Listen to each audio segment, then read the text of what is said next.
At Boyce Technologies, we make communications equipment mainly for New York City Transit, and examples of that would be help point intercoms, public address systems, radio amplifiers, really almost anything that is used for life safety security, focused mainly on the MTA for New York City.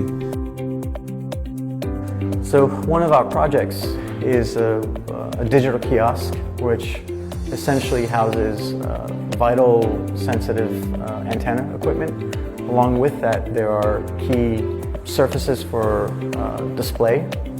But within this very complex system, we also are using 3D printed parts with BigRep.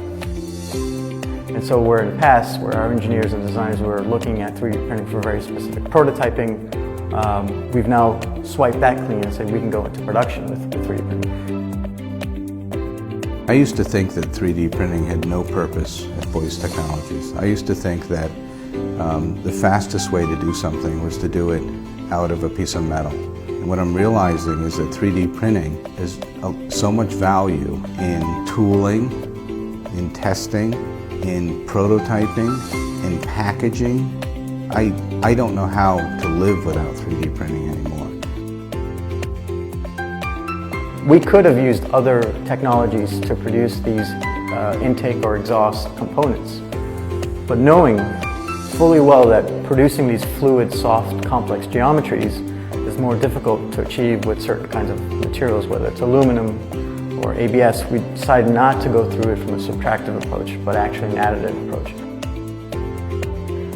In the past, we've often had this perception that small parts are ideal for 3D printing.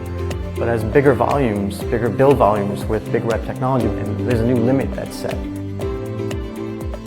By literally now only being constrained by our imagination, 3D printing lets us go places we never could have imagined.